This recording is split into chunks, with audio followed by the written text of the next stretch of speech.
Hello everyone, मैं आपका दोस्त शफी अहमद और आप देख रहे हैं हमारा यूट्यूब चैनल दी अकाउंट्स।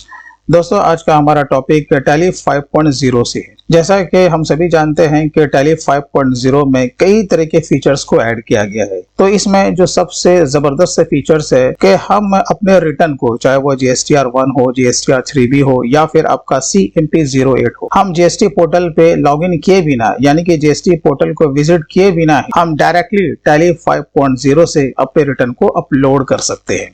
तो पूरी जानकारी के लिए आप हमारे साथ एंड तक बने रहें, और अगर आप हमारे चैनल पे पहली बार आए तो प्लीज आप हमारे चैनल को सब्सक्राइब जरूर कर लें, क्योंकि मैं इस तरह के वीडियो हमेशा लेकर के आता रहता हूं। तो चलिए दोस्तों, आज के वीडियो हम लोग शुरू करते हैं। तो यह है आपका टैली का गेटवे। पहले हम लोग हेल्प में जाते हैं और अबाउट में जाकर के यहाँ पर आप देखेंगे जो कि हमारा रिलीज है वो आपका 5.0 है। अब आपको पता है कि अगर टैली में GST पे काम करना है तो सबसे पहले आपको GST को एनेबल करना है। जो भी वहां पर रिक्वायरमेंट है वो आपको उसे फिलअप करना होता है। तो सबसे पहले एनेबल करना होगा। तो कैसे करना है, इसके लिए हम लोग चले आते हैं F11 में। आपको अपने कंपनी को सेलेक्ट कर लेना है। यहाँ पर आपको GST का जो फीचर्स है वो आपको दिख जाएगा, इसे आपको यस करना है, देन इंटर। जैसे पहले कर रहे थे हम लोग वैसे ही करेंगे। आपका जो भी स्टेट है वो आपको यहाँ पर से ले लेना है। आपका जो भी रजिस्ट्रेशन का टाइप है वो आपको ले लेना है, राइट। वहाँ पर आपको GST का नंबर और बाकी आपको जो GSTR 1 का जो रिटर्न है आप किस तरीके से आप फाइल करते हो, एज पर रूल मंथली या फिर क्वार्टरली, ये आपको यहाँ पर सेलेक्ट कर लेना है। टैली 5.0 में जो एडिशनल फीचर्स है यहाँ पर देखिए, तो यहाँ पर आपको अपना यूजर नेम आपको पुटअप करना है, जो कि आप GST के पोर्टल पे आप लॉगिन करते समय आप पुटअप करते थे, और बाकी इंटर प्रेस करना है। और यहाँ पे आपको क्या लेना है, मोड ऑफ फाइलिंग। आपको पता है ना कि हम जो GSTR 1 को जब फाइनली अपलोड करते हैं तो हम लोग उसे वैलिडेट करते हैं, तो उसमें DSC और EBC का काम होता है। आपको यहाँ पर से उसे सेलेक्ट कर लेना है, या तो EBC या फिर आपका DSC। तो यहाँ पर मैं ले रहा हूँ EBC। बस यहाँ पर से हमें Ctrl A को प्रेस कर देना है। ये हमारा सेव हो गया। Again Ctrl A। अब देखिए हमें क्या करना है कि सबसे पहले डिस्प्ले में जाना है। डिस्प्ले में जाने के बाद आपको यहाँ पर रिपोर्ट्स दिख जाएगा, और यहाँ पे GST रिपोर्ट्स में आना है। GSTR 1 में जाना है। आप यहाँ पर देखोगे टैली 5.0 आपको ये भी बताता है कि आपने जो लास्ट टाइम जो लॉगिन किया है कभी किया, राइट। तो अभी हमारा लॉगिन तो है ही नहीं, तो यहाँ पर क्या दिखा रहा है, नो एक्टिविटी फॉर्म। अभी तक हमने GST पे रिटर्न फाइलिंग करने के लिए हमने लॉगिन किया ही नहीं है, राइट।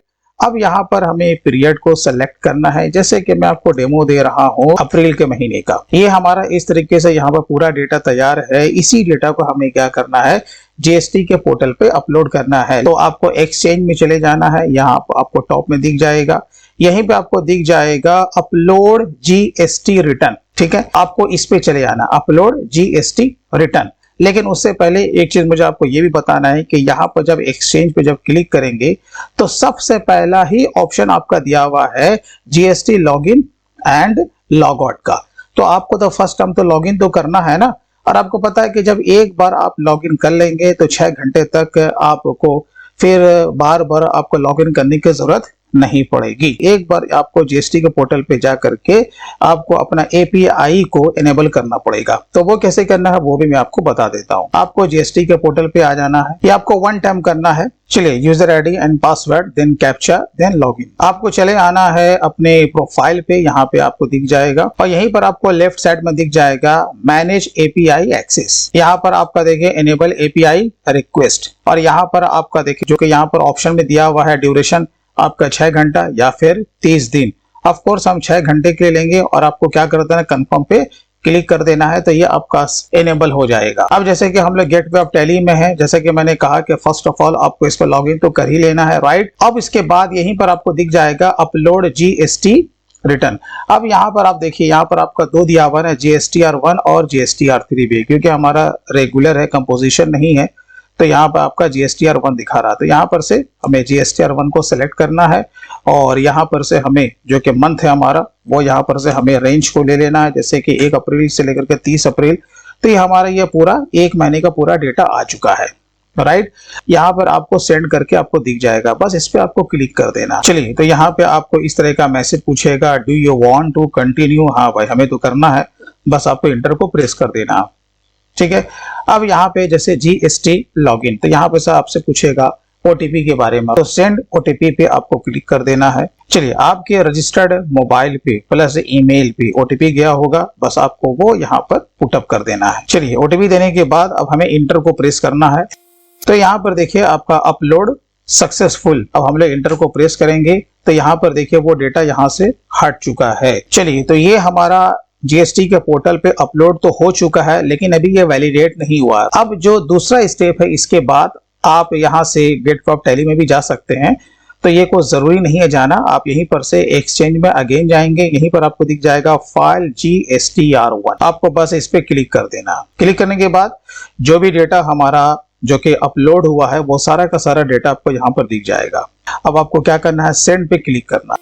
तो ये आपका जीएसटी के पोर्टल से ही आपका डाउनलोड करता है, राइट। अब यहाँ पर देखिए आपको इस तरह का यहाँ पर ये मैसेज भी आ जाएगा, the downloaded summary is matching the summary in your books. आपका ये पूरा का पूरा मैचिंग हो रहा है, कहीं पर कोई दिक्कत नहीं है। अब आपको क्या करना है, कंटिन्यू फाइलिंग पे आपको क्लिक कर देना है। देखिए, अब आपको यहाँ पर सिंपल क्या करना है, जो कि आपका पैन कार्ड का नंबर है वो आपको यहाँ पे पुटअप करना है, देन इंटर। अगेन आपको इंटर पे क्लिक करना है, ठीक है। अब देखिए, अब यहाँ पर आपका ईबीसी के थ्रू वैलिडेट होने जा रहा है। तो आपके रजिस्टर्ड मोबाइल पे ओटीपी गया होगा, बस वो आपको यहाँ पे मेंशन कर देना है, देन इंटर, अगेन इंटर। चलिए, GSTR1 फाइलिंग इज सक्सेसफुली, ये यहाँ पर आपका पूरा मैसेज भी आ जाएगा। अब आपको व्यू समरी पे क्लिक कर देना। तो जैसा दिख रहा था ऑलरेडी वैसा ही दिख रहा है, क्योंकि जितना हमारा डेटा था उतना ही दिखेगा ना। अब यहाँ पर देखिए इस स्टेटस में क्या रहा, फाइल, यानी कि रिटर्न हमारा फाइल हो चुका है। तो आपने देखा कितने इजी वे में 5.0 से हम GSTR1 का रिटर्न डायरेक्टली जीएसटी के पोर्टल पे सक्सेसफुली अपलोड कर सकते हैं। तो दोस्तों, अगर वीडियो अच्छा लगा हो तो कम से कम अब इसे लाइक जरूर कीजिएगा, और इसी तरीके से अगर आप टैली 5.0 और अकाउंट्स एंड टैक्सेशन के बारे में पूरा डिटेल में सीखना चाहते हैं तो आप हमारे चैनल को सब्सक्राइब जरूर कर लें। तो चलिए दोस्तों, फिर मिलते हैं किसी दिन किसी और नए टॉपिक के साथ। तब तक take care and bye bye.